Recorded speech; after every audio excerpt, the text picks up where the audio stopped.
In 1982, a lanky, bookish young fellow, who knew his Keats from his Yeats, emerged from a Manchester bedroom with gladioli in his back pocket and a sheaf of lyrics unlike any in rock history to date. Teaming up with a floppy-fringed fellow Mancunian who was no slouch on guitar, over the next few years, Stephen Morrissey and Johnny Marr would compose a string of songs as distinctive as their band name was bland.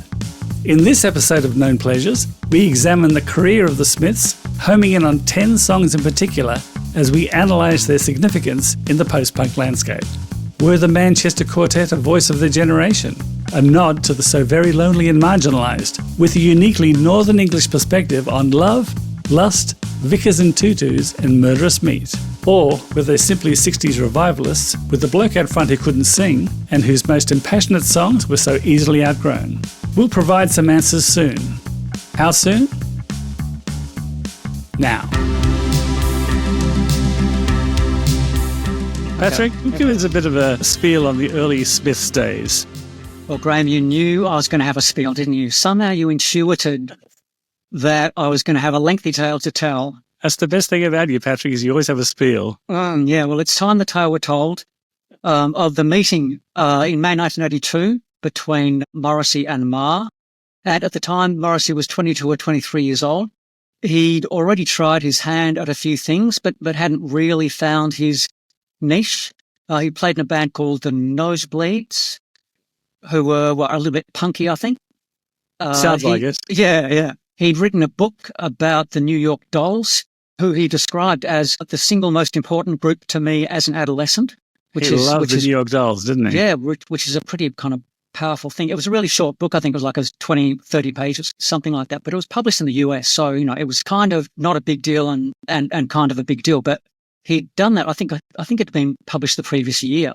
So it was relatively recent. He'd also tried his hand a little bit at music journalism. He'd written lots of letters to NME and so on, doing everything from complaining about the Sex Pistols to saying the New York Dolls were better than the Sex Pistols. He'd done reviews as well, I think, for the music press. He'd tried other bits of writing. He hadn't quite found his niche. And Johnny Marr, who's a few years younger than him, Johnny was 18 at the time, I think, played in a few bands already.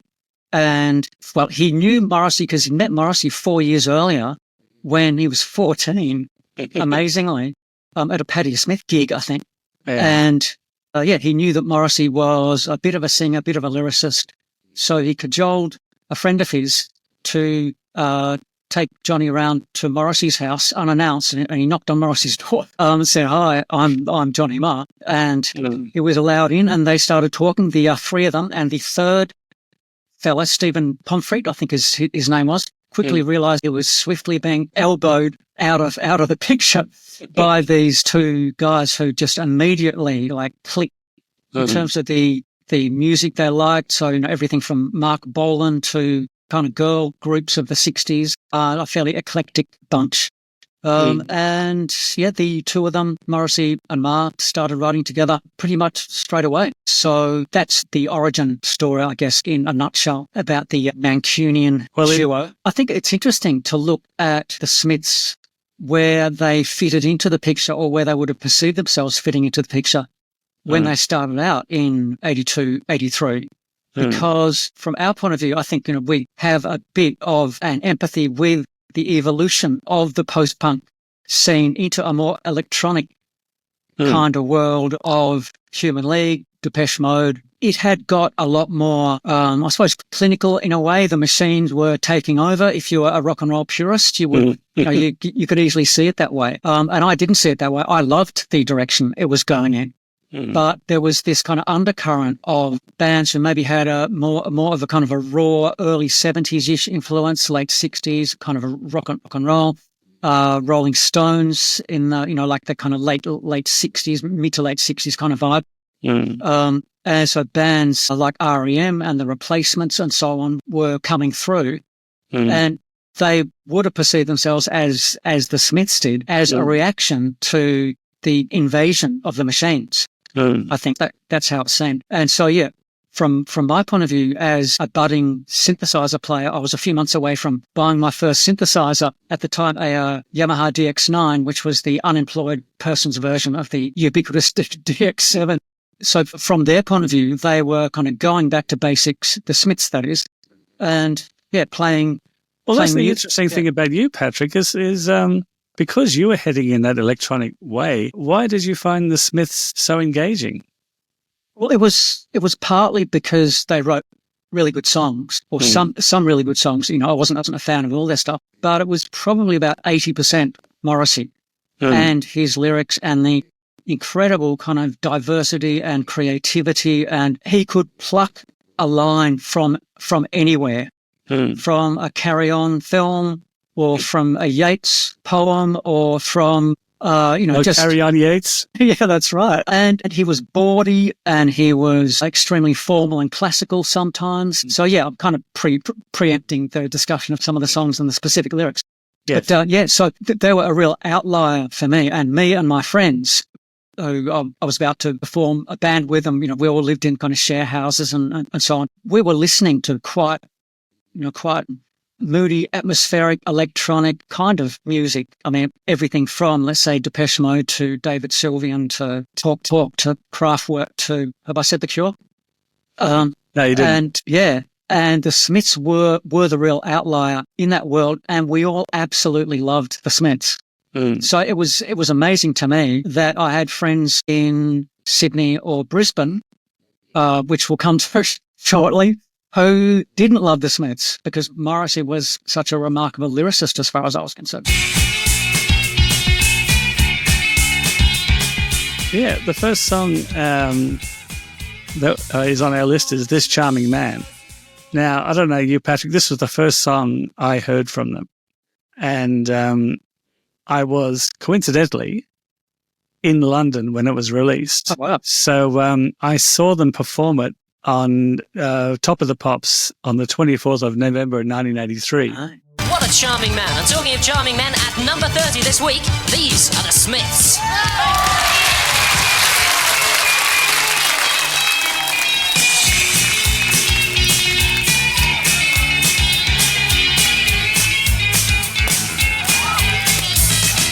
After they performed on Top of the Pops, they went up to Manchester to play a gig in the Hacienda. Yeah. So I had the opportunity of seeing the Smiths at the Hacienda. That would have ticked off two things off my bucket list. Yeah. But I couldn't get up there. I think I was leaving London the following day or something, so it would have been too difficult to get up there and get back. And were you tempted? Did you kind of see them and go, wow, this is something like they're doing something a bit unusual here? Yeah. Well, I really liked the song. I thought it was unusual that he was performing with a flower arrangement in his back pocket. So he had the flower at the time. But yeah, I like them. I would love to have gone up and seen them. I didn't buy the single until I got back to Australia. And after buying the single, I thought, I really wish I'd made the effort and gone up to Manchester. Yeah, I can imagine. But what did you think of it? It reached number 25 on the chart, so it was pretty good. Yeah, well, the song was recorded at Strawberry Studios in Stockport. Yes. And apparently it was the first half-decent song that had ever been recorded at that place. Others may disagree, like 10cc and Joy Division. Neil Sedaka? Oh, yeah. But yeah, it was the first Smith song that I ever heard as well. And musically, it didn't particularly grab me, although it was a really unusual riff and quite an odd song overall. But it was certainly obvious from the first time I heard it that this Smiths bloke was operating on a different kind of lyrical plane to most other vocalists. Yeah. So, I mean, the opening lines are punctured bicycle on a hillside desolate. Will nature make a man of me yet? Mm-hmm. What's the geezer on about, mate? Who else was writing lyrics like that?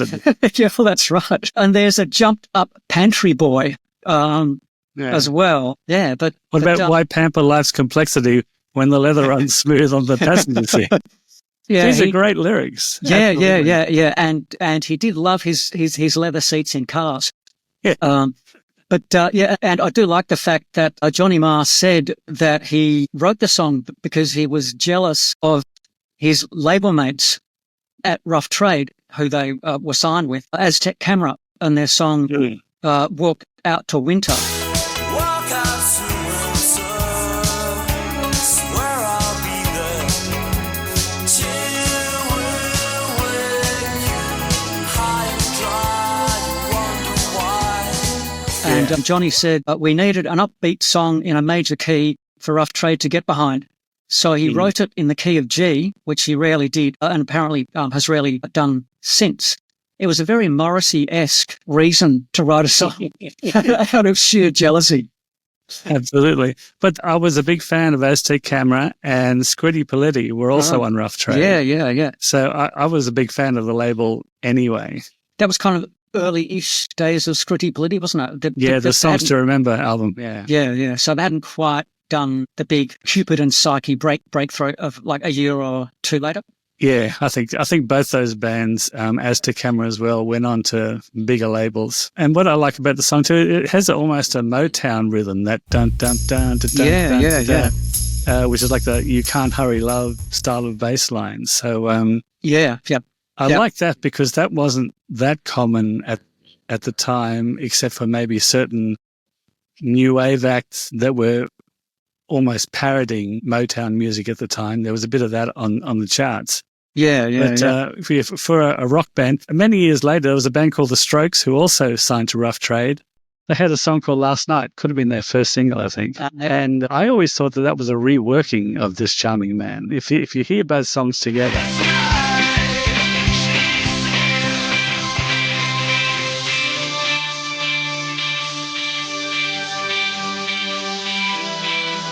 It's almost an identical rhythm. Yeah, I think they may have been fans at the time. Yeah. God, I got a few things to say about this song. I also want to say that I was in London at the time it was released, but I was hawking my own demo tapes around record stores, record companies at this point. You know, I was trying to be the next Morrissey. Before Morrissey was a thing. You know, but I went into Rough Trade to take my demo tape in there. Did you have a hearing aid in one of your ears at the time, or any kind of flora or fauna? No, had I thought ahead, If you'd known, if only you'd known. At least a small bunch of roses I could have handed to them. Yeah, that would have been great. There was a sign on the door outside Rough Trade that said, "This charting man. For details, inquire within." Wow, that's great. And when I went in there seemed to be a lot of celebration happening. I don't think anyone wanted to listen to a 21-year-old Australian guy who just walked through the door with his demo tapes.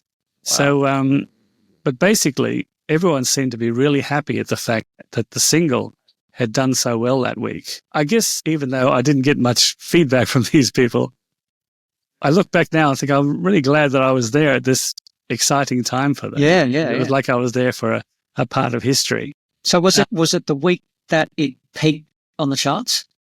I'm not sure. I can't get the timing right in my head because, as I said, I saw them on the 24th of November on Top of the Pops. So I don't know whether I went there just a bit after, because I imagine if the song peaked, it would have been after that. Yeah, you'd think so. Because usually people performed on Top of the Pops and the single went through the roof sort of thing. Yeah, apart from New Order and Blue Monday. Yeah. Just the one exception in musical history. Elvis Costello was always also a guy who said they were one of the few bands whose their singles seemed to go down the charts every time they played on Top of the Pops. Okay, well, maybe it wasn't just Barney and Co. Yeah. I discovered a unique thing about the song This Charming Man only about an hour or so ago when I was playing along with it on my guitar. Yeah.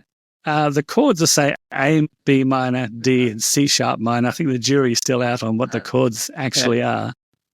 But what I realized is that the first line of the first verse starts on the B minor, which is the second chord in that sequence. Yeah. But every other line in that first verse starts on the A, which is the first chord. Yeah. So it does this wonderful little turnaround that almost goes by unnoticed. It's, I just thought that was a really clever little thing that I imagine Johnny Marr did. So it doesn't actually start at the start. It starts one chord in.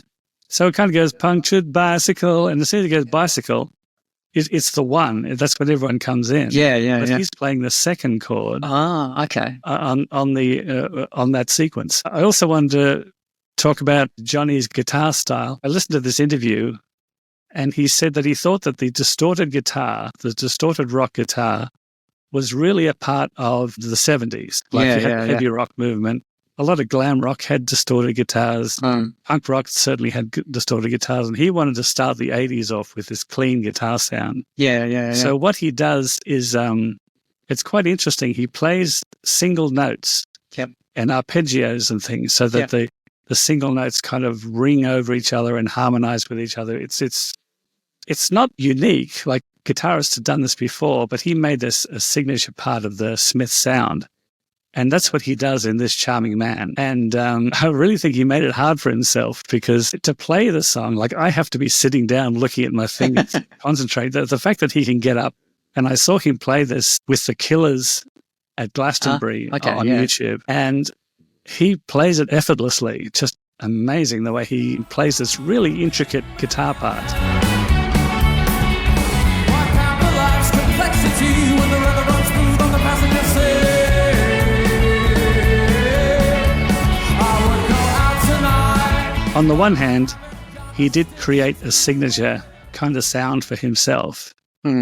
But on the other hand, it's not an easy thing. It's not just and strumming a guitar, strumming a jangly chord or something. Yeah. One of the words he used in terms of what he didn't want to do was rockist guitar, which is a word that kind of came up a lot in the new wave era in terms of what to avoid. And so for him to come up with a big sound, but which wasn't, metal, or it wasn't glam, it wasn't hard rock, it was uniquely his. It was pretty impressive. Yeah, and I think that's kind of why I also gravitated towards them, because, and probably less so for REM when they came along, is that I just saw Johnny Marr's guitar as being quite unique. Yeah. There may be a lot of guitarists who will dispute that, but at the time, that's kind of what got me in that and Morrissey's lyrics. Yeah.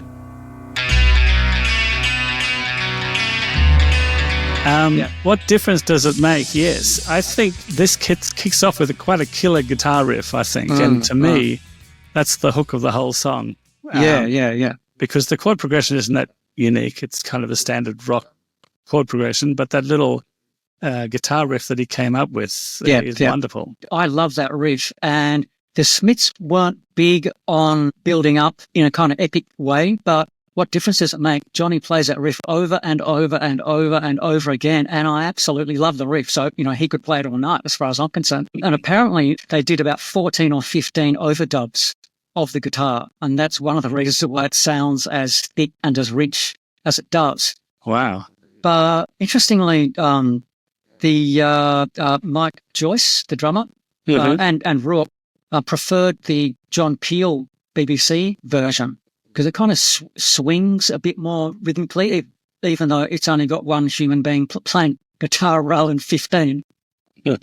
So, it's interesting to compare the two versions. Morrissey himself, within a fortnight of its release as a single, and about 18 months or so after they'd written it, Morrissey said, "I get very bored with it now."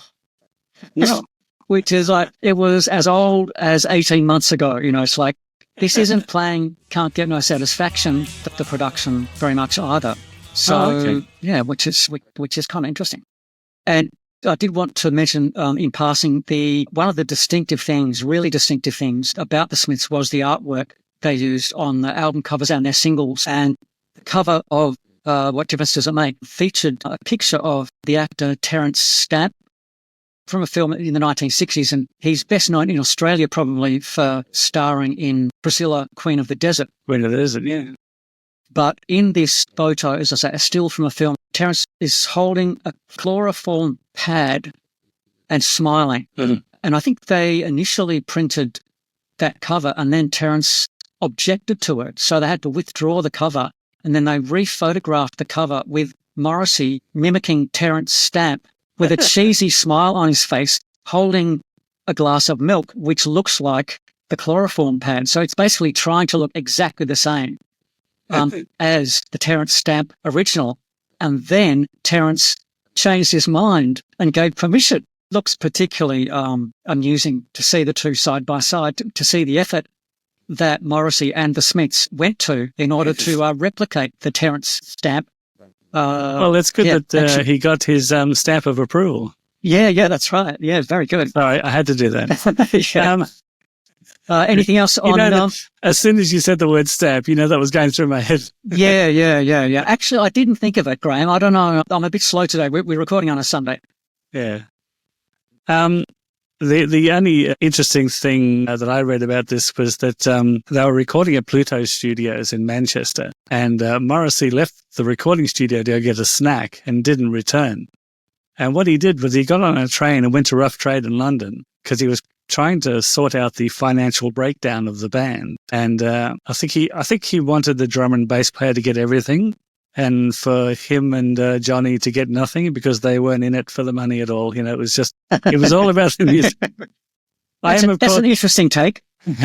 I am, of course, joking. Morrissey and Johnny got 40% each, and Andy Rourke and Mike Joyce got 10% each. Yes, yep. Which sounds like not very much, but I imagine with the amount of attention that their back catalogue gets these days, I reckon 10% of that would be a lot of money, I'd say. Yeah, potentially. Now, tell me, with the lyric, do you think it's about a gay man coming out to his friend? I think there's nearly always ambiguity in Morrissey's lyrics, and I think he doesn't usually state his position in black and white, and I think this is another one of those lyrics, probably. Yeah, now, I think he has disputed that claim. It sounds like it when he says, and yet you start to recoil. Yep. It sounds like he's said something to him and he's not taking it too well. Yeah. Well, that's all I've really got to say about that. The chord progression is nothing new. As I said, it's mainly the riff for me that stands out. Yeah. We can move on to Suffer Little Children now. This is one that I really don't have much to say about, but it is interesting what it's about. Yeah, that's right. Yeah, I mean, the Smiths were already masters of the slower, kind of more melancholy piece, and Reel Around the Fountain, the opening track of the debut album, is an example of that. Back to the Old House, which appeared on the forthcoming A Hatful of Hollow compilation album. They're both fantastic kind of melancholy pieces. And I love this song, Suffer Little Children, even though it's kind of desperately sad. It's about the Moors murders, which were a series of crimes committed in the mid-60s by Ian Brady and Myra Hindley, who killed 5 children in and around Manchester, and several of them were buried on the Yorkshire moors. As a child growing up in Manchester, and Stephen Morrissey was 6 years old or so at the time, the story of these murders must have been absolutely terrifying. And I remember as a kid hearing about, kids in Melbourne or, somewhere else in Australia or whatever who'd been kidnapped and never seen again or whatever. I've got nightmares about that stuff. So I'm sure, Morrissey and countless other kids in the greater Manchester area and beyond would have had exactly the same experience. And it's interesting, actually, the Moors murders had already made a bit of an impact on the punk scene, because there was a band called the Moors Murderers. That's briefly, right, yes. And among their members, albeit only very briefly, were Steve Strange and Chrissy Hind. And they recorded a song in late 77 or early 78 called Free Hindley. They have these songs, and he sang 3 songs to me just a cappella there at the bar, There was one about Myra Hindley called Free Hindley. It went in 1964. Myra Hindley was nothing more than a woman who fell for a man. So why can't she be free? Free Hindley! I mean, it was absurd. Why not just let her go? I was like, man, are you sure about that? And the Sex Pistols, their single with Ronnie Biggs, No One Is Innocent, featured the lyrics, God Save Myra Hindley, and God Save Ian Brady, even though he's horrible and she ain't what you call a lady. So, yeah, they were kind of everywhere, in I've the... forgotten about that. Yeah. This song, as in the Smiths' song, Suffer Little Children, ended up being extremely controversial. It was the B-side of a song we'll get to, Heaven Knows I'm Miserable Now, and the relative of one of the victims happened to hear the song on a pub jukebox. And before long, it was a big story in the Manchester Evening News, and the song ended up being banned in the Woolworths and Boots chains, who also banned the album.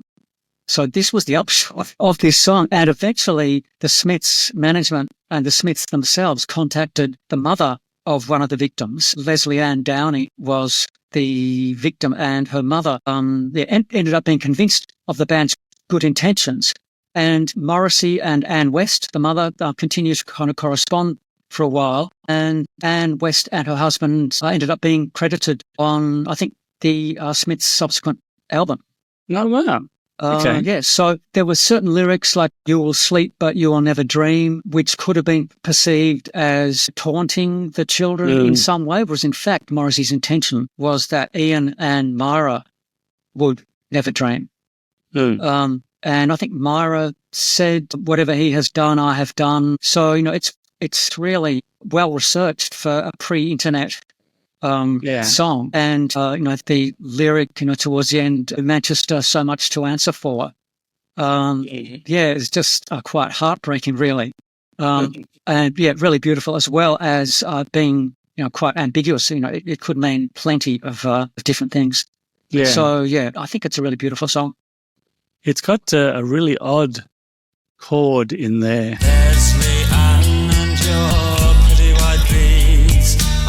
It's a really unusual chord, but I think it kind of adds to the tension and the unease about the subject matter. Yeah. But apart from that, I mean, the drummer's playing a pretty standard beat with a rim shot. The guitars are nice, but not really representative of what Johnny Marr could do. So, Was it the end to the album? Yeah. Was it the last song? Yeah. It was a good end to the album.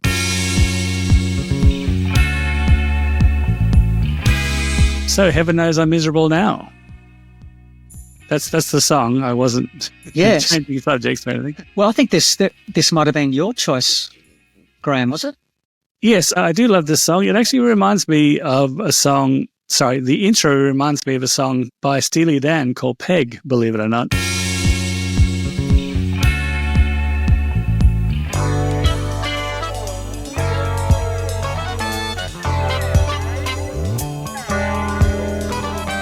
It's like quite a jazzy chord sequence. But after this intro, it's quite a standard major chord progression. I think the song was written by Johnny Marr in a hotel room on a Gibbs guitar that Seymour Stein had bought for him. So how's that for a rock and roll story? Yeah, the guy in charge of Sire Records, was it? Sire Records, yeah. Who signed, Talking Heads and who else? Ramones? I love Seymour Stein. I think he was responsible more than anyone else of introducing new wave to America. He did some good things. Sandy Shaw recorded a song in the 60s called Heaven Knows I'm Missing Him Now. Yeah. That's where this comes from. Sandy Shaw has a role to play in the Smiths story as well, of course. She, among her hits, Heaven Knows I'm Missing Him Now was not a hit. But she sang There's Always Something There to Remind Me and Puppet on a String. Among others. And around this time, she hadn't had a hit for 15 years, and the Smiths convinced her to record Hand in Glove, which is pretty amazing. So, she went on Top of the Pops. That's right. With a Morrissey-less Smiths, and acquitted herself really well. And the song got to number 27, which is better than a lot of Smiths singles were doing at the time. So, it's pretty impressive. I mean, the lyric, once again, I was looking for a job, then I found a job, and Heaven Knows I'm Miserable Now. It's a great lyric, but Mark and I have spoken about this before. When songwriters write songs like this, like, why do I give my valuable time to people who don't care if I live or die? Yeah. I mean, the reality is most of us have to. Yeah. So, I mean, Morrissey may have found a way out, congratulations, but I think it's easy to write lyrics like this when you don't have a job to go to, I think. Yeah. Well, it does sound like he has a job at time of writing. Yes. And he did have one job very briefly where he had to clean, I think, surgeons, the kind of gowns that kind of surgeons wore. Right. After operations and stuff, which would not have been the world's most pleasant job. But at least he didn't have to work in a timber yard, which Andy Rourke, the bass player, did at a certain point. Really? And Graham, you'll be able to relate to that as a lumber yard aficionado. Aficionado and escapee. Yes. So maybe it's hard to get out of the trenches when you're in timber, I tell you. Well, maybe he was influenced as much by Andy Rourke as he was by his own experiences, Morrissey, with this particular lyric. But well, was he a swimming pool attendant though? I don't know that there were a lot of swimming pools in the Greater Manchester area. I was happy in the haze of a drunken hour, but heaven knows I'm miserable now. I think, I was happy in the haze of a drunken hour, but heaven knows I'm miserable now is a fantastic opening line. And it's that classic Morrissey thing where it's self-pitying and self-deprecating simultaneously, which is a really hard thing to pull off. And Morrissey kind of had made that into a real art form, I think. And also the kind of tangents that he would go on. So in this song, which is about being miserable now, having previously, not being miserable, there's this little diversion where he's having a conversation with a woman, and what she asked of me at the end of the day, Caligula would have blushed.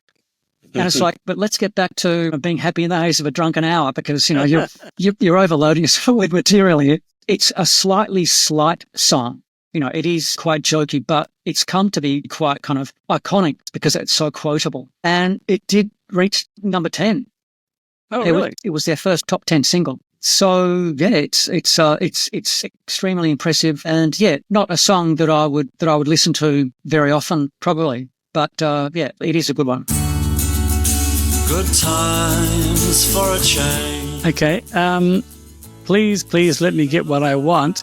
It's a really nice plea for a change in fortune in a waltz time. It is. They do the 3/4 time every now and then. Yeah. And it was initially the B-side to William, It Was Really Nothing. Yep. Now, with this song, it featured in the Pretty in Pink film. It was in another teen movie called Never Been Kissed. The Dream Academy did a version which featured in the film Ferris Bueller's Day Off. And I was going to just make the note that it's not surprising that this song featured in these sorts of films. If you write songs with titles like Please, Please, Please Let Me Get What I Want, it's perfect for movies where the director needs a song that will underline the moment and move the narrative forward. So if you have a main character who's longing and yearning, and all of a sudden Morrissey's voice comes in saying, let me get what I want, it's perfect. So, yeah. So really it is that kind of a song, and he writes those very specific songs with very specific titles. And it's no surprise that the Smiths' music appears in movies like it does. Yeah, the arrangement is pretty simple. It's just an acoustic guitar, a bass, and a tambourine, I think, is in there. Oh, yeah. I mean, there's a bit of mandolin at the end. Oh, yes. There's a mandolin line at the end. Which is kind of comes out of nowhere, and it's a great addition to it. Yeah. I mean, the scene in Ferris Bueller is like, I think Ferris Bueller's Day Off is a really funny film. I don't know whether it stands up to too much scrutiny in terms of like Ferris is kind of a selfish guy, but he's charming. It features in a scene where they're walking through the museum, and it's an instrumental version, which is an interesting aspect of the song is please, please, please let me get what I want, but in some way, the director, I guess, John Hughes, must have thought, enough people will know what the original song was. Well, that's kind of a major assumption on his part. Yeah, that's right. But I do think it's a remarkable scene for a pretty kind of jovial teen comedy because it is quite poignant. I think it's a really likable song. It's, again, a kind of almost so desperate that it becomes like a self-parody. But again, Morrissey kind of knows that. So it is quite clever in that way, because you can read it as a really beautiful kind of song, or you can just kind of have a bit of a chuckle almost at yourself for how sorry we all feel for ourselves sometimes. I think we can all relate to, well, apart from maybe Elon Musk, to the sentiment, most people don't have everything. We're going to go to How Soon Is Now next, and I don't think I'm saying anything new when saying this song is an absolute cracking song. I think in this country, it was maybe their most well-known of their songs. Yeah, probably. For the last 14 years, I've worked for Triple M, which is the number one rock station in Australia. Yep. And I think this is the only Smith song that got an airing on that station. I don't even think I heard This Charming Man No, probably on not. Triple M. And it wasn't a huge hit, but it certainly charted in this country. But yeah, Johnny Marr's guitar parts are legendary. The drummer and bass player have locked down this great groove underneath it. It's a great vocal performance by Morrissey. He nailed it in 2 takes, apparently. And it's kind of hard to think of a more iconic song from the, I almost said The Simpsons, from the Smiths. Yeah. And one of a few remarkable things about the song is that not only was it relegated to the B-side of a single, Please, Please, Please, it was the B-side of the 12-inch version of the single. So it's like you couldn't have hidden it further away. And just, I mean, the first time I heard the song, I absolutely adored it. And surely many, many, many other people at the record company or whatever would have thought exactly the same thing. But I think the record company did like it. I think it was the band. Yeah. I don't think the band realized what they had on their hands. I'm sure they loved it, but I don't think anyone thought of it being a single at all. It was a bit long. That was one of the things. There are so many, like every element of it works perfectly.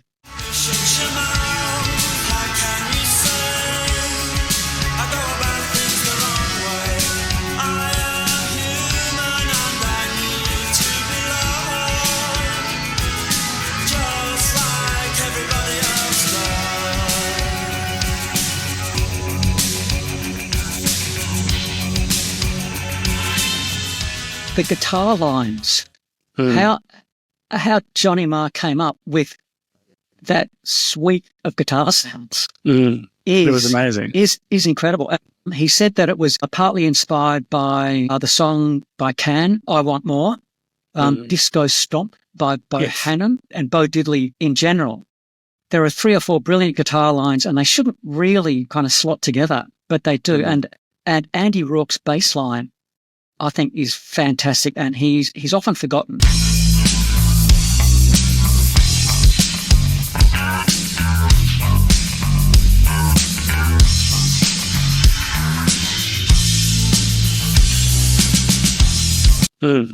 But it kind of chugs and grinds along kind of menacingly. And yeah, again, fits in fantastically. Well, you know that Johnny Marr played that guitar bit, which is the pulse of the song, played it through a Fender Twin without any tremolo on, and then they fed the signal back out through 4 Fender Twin amplifiers with the tremolo on. Now, because this was back in analog days, the timing of the tremolo kept going out. Yeah. So they had to keep going back and triggering it again, and just to get it all in line. In this day and age, I could bring up Pro Tools now and play a tremolo guitar sound, and it will always lock in with the tempo of the song. So did they just have to kind of loop it all together with the kind of 10-second or whatever snippets? I'm not 100% sure of how they did it, but I imagine they were, once the guitar sound was put through the tremolo, I think it was being printed, as in recorded. And if it started to go out of time, they had to maybe rewind a bit and start again, sort of drop in. I could be wrong, but they did, with the couple of videos that I've watched on this, they haven't elaborated that much, but they have said that it kept going out of time. They had just kind of keep re-triggering it. Yeah. That wonderful little slide guitar bit, it was his guitar put through a harmonizer, and so they were kind of unusual notes and an unusual harmony. And he said that the actual settings for the harmonizer were never written down. So how he got that sound has been lost to history. Wow. He's obviously been able to sort of recreate it now. But And once again, a great lyric from Morrissey. That what I love is that there's kind of a poetry about the first lines, the I am the sun and the air is criminally vulgar. Yeah. And then towards the end of the song, the lyric is almost like a normal conversation. It's like he's coming up with it off the top of his head, like, well, you could meet somebody who really loves you. Yeah, you yeah, stand on your own, you leave on your own, yada, yada, yada, yada. Yeah. It's really at odds with the way the song starts. Yeah. But That's right. But once again, a really great lyric, not just a great Smith song. I would say if I was to put a list of great songs of the 80s, I think I'd probably have to include this. Yeah. Agreed. Absolutely. And just about my favourite line in it, and I loved pretty much every line of the song at the time and still do. The line, I am the son and the heir of pause, nothing in particular, which is fantastic. And the pause, how it affects the rhythm of nothing in particular. Like he has to kind of say the words nothing in particular a bit quicker, and they become kind of more rhythmic because he has to say them more quickly. And it's fantastic kind of comic timing as well. And I do think Morrissey in his lyrics is the king of the unfinished thought. And I think he realizes sometimes that an idea is more interesting if it's left hanging. So apart from that one, there's on the single Shoplifters of the World Unite, there's the line, my only weakness is, well, never mind, never mind. So what's your only weakness again? And on the song, I Know It's Over from the Queen Is Dead album, there's a line, as I climb into an empty bed, oh, well, enough said. There's so much more in the spaces created by what he doesn't say or what he, as in the narrator of the song, but the singer, can't quite express in that moment. It's really cleverly done, I think. And the song has been sampled Oh, yes. a little bit. A band called Soho, a song called Hippie Chick. It's hard to tell you how I feel without hurting you.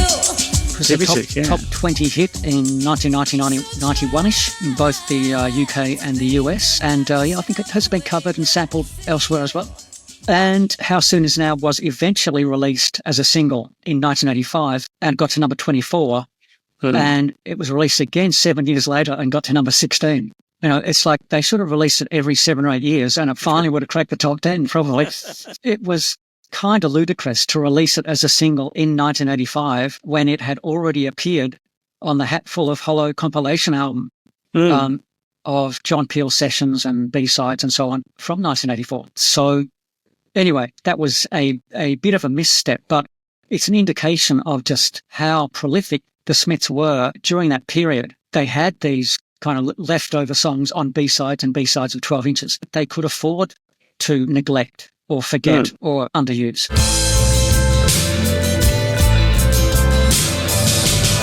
Okay, so what annoys me about Morrissey, this is where I start to push back a bit. Yeah. What annoys me about Morrissey, he's a bit of an ideologue, I think, and I think this song is where one's ideology gets in the way of maybe logic and reason a little bit. So in this song, he's making the case for the cruelty of eating animals, which is fine.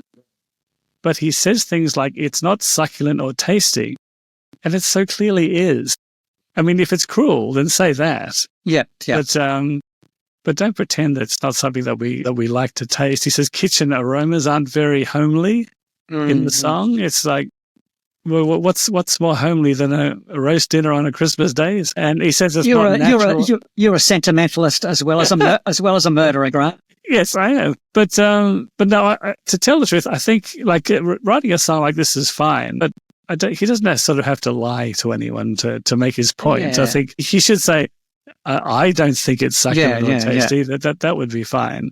It is deliberate exaggeration to kind of ram home the point, though. I mean, it was quite deliberate. I absolutely get what you're saying, and I'm not a vegetarian myself. And I think he just made the point and wanted you to know that he was making the point. And so I think it's, from my point of view, I thought he was just expressing his opinion very, very clearly. And I found it extremely confronting, I've got to say. And to be a band like British bands were, had started to make an impact on the American charts, and the Smiths might have seen a way through.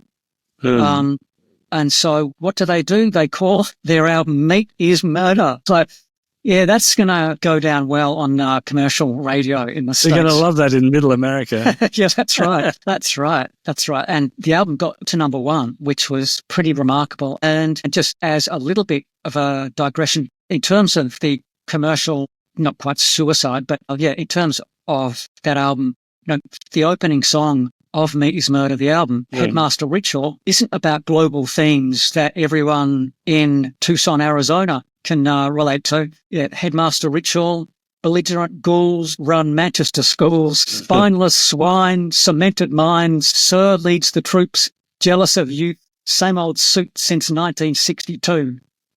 Which I think it's a great lyric, but it's such an uncompromising attitude they had to that stuff. And it's one of the reasons that they've endured, I think, as well, because I actually love those local references and find bands like, say, U2, who have steadfastly avoided, mentioning Dublin, in any of their hit singles, whereas the Smiths were unashamedly Mancunian and unashamedly Northern. Morrissey and Marr were both vegetarian. The road manager, I think, of the band said that when they were in France in 1984, he said they, as in Morrissey and Marr and the band, didn't care about going out and seeing Paris. Hotel room service was important, and if they couldn't get egg and chips 24 hours a day, it was a serious business. And I do think the lyrics, although as a carnivore, I did find them really confronting. I think lines like the flesh you so fancifully fry, as you savor the flavor of murder, who hears when animals die, that kind of stuff. It's like, you do, as someone who eats meat, you do need to kind of, are you being a hypocrite or aren't you? And, it's a very personal, subjective decision to make. But I do find the song really powerful and really cleverly assembled as well, because you've got the backdrop of the mechanical whirring kind of sounds, and you've got the kind of cattle lowing. Is that what cattle do? With like the kind of big reverb, and which sounds really haunting. And it's a beautiful riff as well. And Johnny wrote all these really beautiful riffs. And sometimes, the lyric was about killing cows. Other times, a beautiful riff might be accompanied by a lyric about some girls being bigger than others. And you never quite knew from Johnny's perspective. It must have been quite frustrating to go, I wonder whether Morrissey is going to mutilate my latest beautiful chord progression and melody with, who knows what he's going to do. How is the audience going to hear this riff? Yeah, that's right. Through what filter? That's right. That's right. I've written here, apart from the sound effects at the beginning, it's a pretty unremarkable song. It's another waltz time, another 3/4 time. Bass drums, a guitar, and there's a little reverse sound that happens, which I like. And the piano in the chorus is quite nice. So it's fine. It's not one of my favorites, though. Yeah.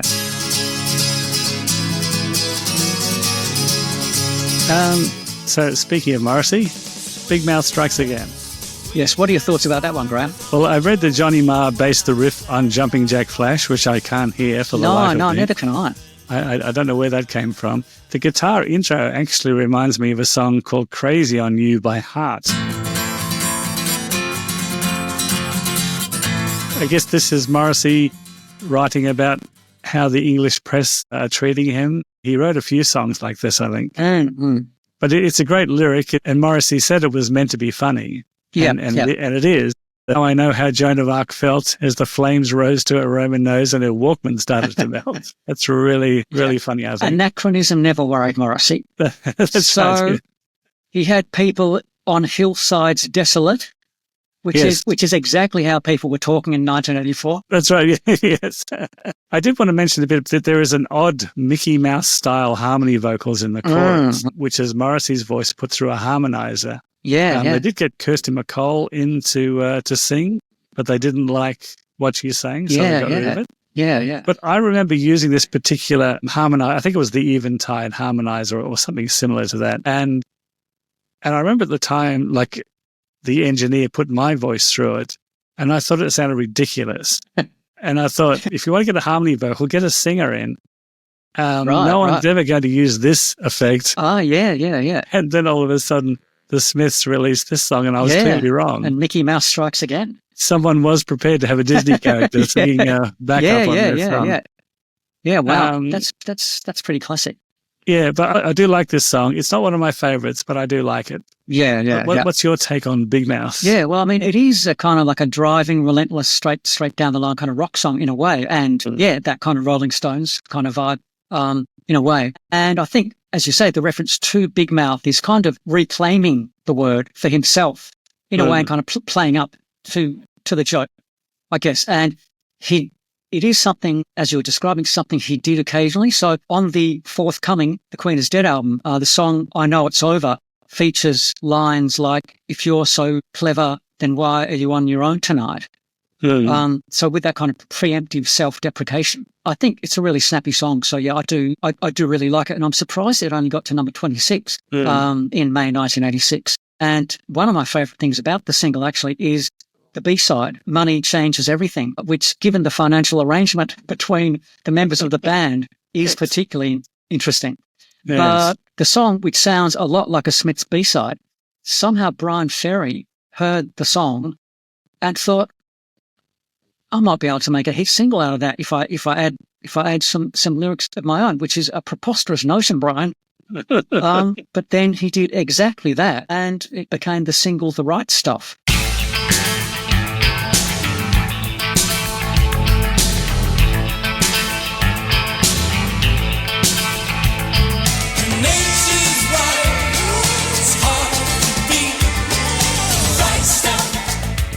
Which is, really? Yeah. So I love that song. Yeah, I had no idea. Yeah, and it doesn't sound at all like a Smith song. Yeah. But if you listen to Money Changes Everything, and I think Johnny Marr played on the Brian Ferry single. Excuse me while I make a note of this. So, yeah, not only were classic Smith songs being relegated to B-sides of 12-inch singles, they were being repurposed by Brian Ferry for hit singles, albeit minor hit singles. The song "The Right Stuff" only reached number 37, I think. They were really on a roll. Did you want to move on to "There Is a Light That Never Goes Out"? You're a fan, Graham? Yeah, I love this. I wanted to say that they wanted to release Big Mouth first. I think the record company wanted "There Is a Light" to be released, but the band wanted Big Mouth to go out first. Yeah, that's interesting. The actual song wasn't released until 1992 as part of a best-of compilation. Yeah, as a single. Once again, it's not a mind-blowing chord progression. It's quite a standard chord progression. The intro figure is based on "Hitchhiker" by Marvin Gaye. And "There She Goes" by the Velvet Underground. It just goes da-da-dun, da-dun. Just that little turnaround. Yeah. Actually, me doing that now, it sounds like Blue Jean by David Bowie. It does. It sounds exactly like it. It's a similar kind of thing. One thing I do want to talk about with a younger fan base being introduced to the Smiths. A couple of years ago, I was talking to this young girl who I work with. I think she's only 25 years old. And she told me that throughout her teen years, she became obsessed with the Smiths. And I was like, how is that even possible? Yeah. Where did you hear them? And apparently, she explained to me that there was a film called 500 Days of Summer, was it?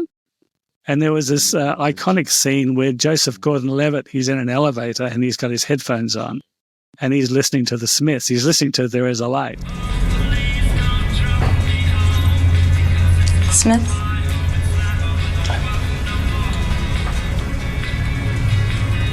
I love the Smiths. Sorry? I said I love the Smiths. You've good taste in music. You like the Smiths? Yeah. To die by your side is such a heavenly way to die. I love them.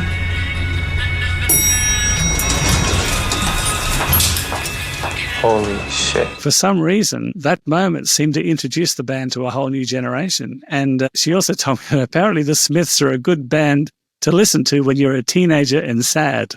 Yeah. So, Well, that was how I initially enjoyed them. So I can totally relate to that as a sad teen. and I think each subsequent generation of teenagers are sad as well. So I think it's going to keep going. Well, everyone goes through their Morrissey phase, as the comedian Sean Hughes said. That's right. But everyone comes out of it apart from Morrissey. So I'm not sure that I ever entirely came out of my Morrissey phase. But it's a really kind of epic song. I think it feels almost like an entire novel.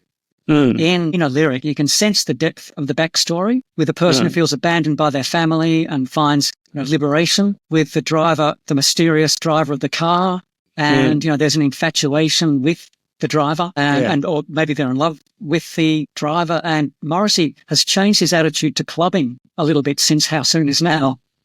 Take me anywhere. I don't care. I don't care. It's like, there's a club if you like to go. So now he's going. Yeah. And, that line, amidst this kind of, this beauty of this beautiful lyric of, if a 10-ton truck kills the both of us, is really romantic in its own way and quite kind of absurdly funny as well. And it did remind me of 10cc's I'm Not in Love with the I keep your picture upon the wall.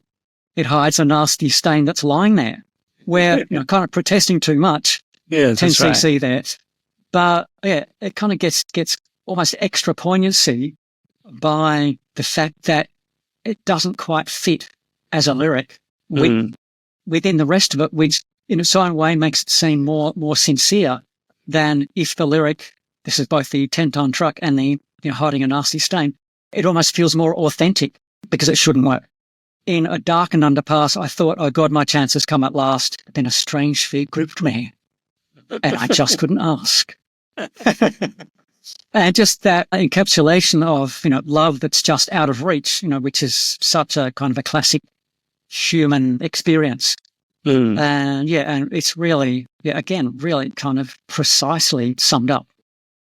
Well, I read this online when I was researching what this song was about, and I read this wonderful paragraph that sums up his lyrics. And he said, this is what the Smiths do best. They capture an overwhelming angst right up next to a gorgeous yet basic human feeling and play not against it, but with each other in a way that captures something unique.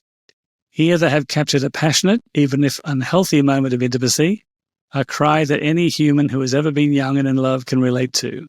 I thought that was really nice. Yeah. For all of the misgivings and annoyances that may come from Morrissey, I think he's always going to be remembered for his lyrics and the way he was able to communicate, which is nice. Take me out tonight, where there's music and there's people and the young and the alive. As what your friend said bears out, there'll always be another generation of young people who feel a bit isolated and a bit alienated and who will hear these kinds of songs, and there'll be, a certain kind of person who will just go, that's exactly right. Thank you, Morrissey. You've kind of said something that I didn't really know how to express and maybe didn't even realize was kind of inside me. We've got one more song to go, which is Girlfriend in a Coma. Yeah, so Girlfriend in a Coma from the Smiths' fourth and last studio album, Strange Ways, Here We Come, September 1987. It's got to number 2, the album, Girlfriend in a Coma, got to number 13. And by the time the album came out, they'd broken up, which is really quite something. And I do love certain songs on the album. I started something I couldn't finish, I think is great. It includes one of my favourite lyrics, and now 18 months hard labour seems fair enough. Enigmatic. And I Won't Share You, I think, is a really beautiful song. And again, in that kind of slightly isolated, slightly kind of lonely kind of person way. Johnny Marr was feeling musically typecast a bit by then. I think he was getting more interested in dance music and so on. And he said that his friends were listening to records that were more exciting than the records that the band were listening to. And he said sometimes it came down to Sly Stone versus Herman's Hermits. And I knew which side I was on. And his subsequent work with Bernard Sumner in electronic, very danceable, very, Great band. Yeah, it is, a very Smiths-ish guitar-ish album. And Girlfriend in a Coma certainly fitted into that framework. So you're a fan of this one, Graham? Yes, it starts off with this nice fat bass octaves at the beginning, and it kind of gives you a feeling that a dance song is about to happen. But it doesn't. It's probably one of their more commercial pop songs, I think. It's a very standard chord progression they came up with. It was inspired by a song called Young, Gifted and Black. There's a really nice acoustic guitar and string arrangement in it. There's a lyric there that there were times when I could have murdered her, but, I would hate anything to happen to her. Yeah. And Morrissey's great at doing things like that. He was a master of writing songs about unconventional subjects and throwing in an absurd or sometimes a shocking lyric. Yeah. Yet in the end, it all made sort of perfect sense. Yeah. I don't have much to say about Girlfriend in a Coma, but I didn't really know about it at the time. And since listening to I've listened to the 4 albums a lot recently. And I think it was a real standout single for them. It was a fairly short song, pretty simple song. And I mean, the way the lyric evolves from "I don't want to see her" and "Won't you please let me see her" is again like, as you're describing, a kind of a classic little twist. And the line "I know it's serious," which somehow seems to suggest that it's not serious at all, by saying, he says, I don't know how he pulls it off, but "I know it's serious." It's like, yeah, but is it? Is it? So yeah. Are you sincere? Yeah. So it is the song serious, poignant or a bit of a chuckle. And Stephen Street, who I think produced the song or worked on it, thought it had a Paul McCartney feel to it, which is an interesting parallel to draw. And I'm not sure whether he meant Maxwell's Silver Hammer kind of thing, where there's kind of death in the air. There's a kind of a malevolence kind of hanging about there. But I did want to just mention in passing, for its significance to Morrissey, the cover star of the single was the playwright Sheila Delaney, whose play, A Taste of Honey, featured the line, "I dreamt about you last night, fell out of bed twice," which was appropriated by Morrissey for Reel Around the Fountain. And the play was actually performed on Broadway with Angela Lansbury in the cast. So I don't know whether she said the line, "I dreamt about you last night and I fell out of bed twice." It's hard to picture Angela Lansbury saying that. Yeah. But and the plot of Girlfriend in a Coma is apparently, the plot of A Taste of Honey is apparently quite similar to the Smiths song, This Night Has Opened My Eyes, which is quite a tragic song about someone who regrets giving up their baby or child when they were younger. And Morrissey did say that, "I've never made any secret of the fact that at least 50% of my reason for writing can be blamed on Sheila Delaney." Oh, wow. So, yeah, that's for people who are interested in Morrissey and, his inspirations and so on. His muse. Yeah. And I have to admit, I don't know anything much about Sheila Delaney, and now I feel like I should go kind of delving. Yeah. But Girlfriend in a Coma, I think it's a good song. It didn't make a huge impact on me, and it's kind of over almost as soon as it's Yes, done. it's very short. So, yeah. Okay, we had a little trouble getting Mark online for this next bit, so we had to change video conferencing platforms. The video and audio quality may be a little different. And just a quick warning to Smiths fans, Mark was not a fan of the Smiths, so you can opt out at this point. Mark. Yes, Graham. I know for a fact that, let's say, how can I say this, that the Smiths weren't really your favourite band? I'd go even further than that if you want. Underselling that? Take us out on that limb, Mark. I'd go so far as to say they were my most hated band of the 80s and possibly beyond. Wow. Really? Even now? Even now. For the life of me, I cannot understand why they're held in such high esteem to this day. Have you listened again to them in recent days? I have tried, and I found myself even angrier than I was in the 80s when I first heard them. But first off, I'm going to say the Smiths are not post-punk. But to me, when I first heard them, if anything, they were pre-punk. They went backwards. And that's what kind of upset me about, I suppose, when they first came out. It was all jangly guitars and kind of 60s stuff. And I didn't want to hear that. I wanted to hear the future. I wanted to hear bands who were trying to make new sound. Mm-hmm. And for me, the Smiths were the opposite of that. And they weren't the only ones. It was a bit of a trend after punk imploded that bands started to look backwards. And, there were quite a few groups doing that kind of 60s thing, but they're probably one of the most well-known and most successful. I also have a massive problem with Morrissey. He just gives me the absolute shits. I can give you a lot on this, but I don't think it's any secret how I feel about him. I'd call him a poor man's Oscar Wilde. And he can't sing. And I don't have a problem with not being able to sing, but this sort of yodeling style with no acquaintance with melody, I just don't understand it. I don't know how he ended up being the singer.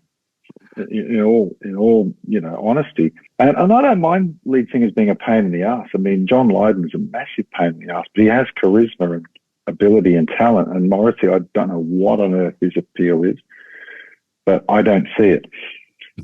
Now, so that's how I feel about the Smiths. Yeah. I will qualify that, and this is what drives me crazy because I absolutely loathe and despise them, except for one song, which I love, which drives me mad. And that song is How Soon Is Now from 1984, which I just think is incredible, and I just love it, and I hate myself for loving it because it makes no sense. But I feel that it's a completely different song to anything else they've done. And do you like the lyrics? I don't mind the lyrics, but they're a bit derivative, and I know he's ripped them off a few other things, but that's what he does. I think the lyrics suit the feel of the song, and the kind of non-singing thing that he does suits the feel of the song. But that song is a Johnny Marr song, and I really, really love Johnny Marr. I think he's incredible. A really exceptional guitarist, and somebody that was obviously interested in trying new things and moving forward a bit more. Probably that's when he got sick of being in the Smiths. He went on to do things with electronic, with Neil Tennant. Yeah. I think How Soon Is Now is just a watermark song, a benchmark song for any band. It's very influenced by, I know he says it's influenced by a disco track, but it's got a swing to it, and the Smith stuff didn't always have any swing to it. And I love that it's influenced by Led Zeppelin, that I can hear those guitar bits and even that kind of one chord thing that they're doing. It's got that feel to me. And I was no massive Led Zeppelin fan, but there's something about that song which is just as good as anything that came out in the 80s, and yet the rest of their stuff I cannot stand. Yeah. There you are. I'm a contradiction to myself. Did you think that because new wave music was becoming more electronic, it started to swing more, bass players were being a bit funkier? Do you think it would have been a step backwards to start listening to guitar bands at that time? I think that's what a lot of people had to decide. Do we go towards dance or do we go backwards towards traditional rock? And I think a lot of people they just didn't like dance music, they didn't like black music, so they went back towards maybe a 60s or early 70s rock thing. And they weren't the only ones, and that started a massive sort of second wave of rock bands coming out later after them, of course. That's what I thought. LL Cool J's first album had come out. Public Enemy, all of this really interesting hip-hop came out, and it just seemed ridiculous to go and listen to R.E.M., for instance, at that point, because it just seemed like you were stepping back in time, I guess. Well, yeah, I agree that I think a lot of us who grew up with late 70s and early 80s music had to almost make a choice of which way we were going to go. And some people I know did go back that way and kind of embrace that more traditional rock. And then other people went, no, I'm looking to the next thing. And maybe that's what I thought the next thing was hip-hop, which was just as revolutionary as punk was for what it did. So, yeah, I'd agree with that. One thing I'll say about Johnny Marr is he was a massive John McGeoch fan, and I've got a huge amount of respect. The Magazine and Susan the Banshees guitarist, who is just the best guitarist of that era for me. And I have a lot of respect for Johnny Marr as a musician and somebody who's interested in doing interesting things. So, yeah, I'm a little conflicted about them, but I'm glad that I've got that out there, that I do absolutely love that. So that's something. If people want to hate me for hating the Smiths, I say please do. Please, I welcome it.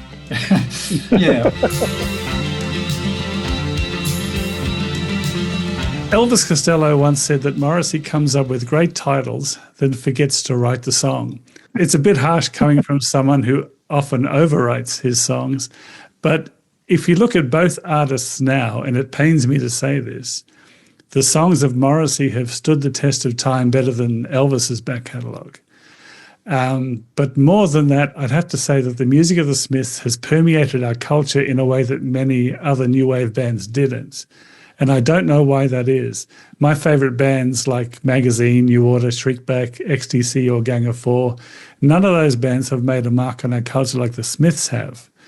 And there's been, like, for instance, there's been no movie released that has various songs of Bauhaus punctuating the action scenes. And yet there was a movie called The Killer a few years ago that features the songs of the Smiths throughout the whole thing. There's been no episode of The Simpsons that features a character based on Tony Hadley from Spandau Ballet, where they insult him for putting on weight as a middle-aged man. And when Hans Zimmer did the music for Inception, he called in Johnny Marr because they wanted the Smith style of guitar playing for the soundtrack. They didn't call in Charlie Burchill for that classic Simple Minds sound. So in summing up, I like the Smiths. I think they have assured their place in the post-punk and new wave firmament. But if someone could tell me why they are as exalted as they are, I'd like to know. Leave a comment below.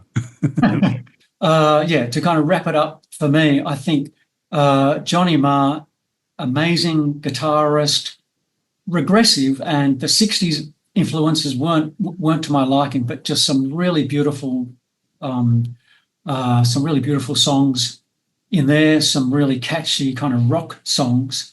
And Morrissey's lyrics are a fantastically eclectic mix of Oscar Wilde, who I should have mentioned earlier, because he's that kind of Wildean thing permeates, everything. Well, I did mention that in my bit anyway. Oh, yeah. I called him a wannabe, but anyway. Yeah. Well, it was remiss of me not to beat you to the punch. And I'm embarrassed by the fact that you, who hate Morrissey, mentioned Oscar Wilde before I did. But and so Oscar Wilde, you've got Sheila Delaney, the playwright we were talking about earlier, Keats, Yeats, Carry On Up the Khyber.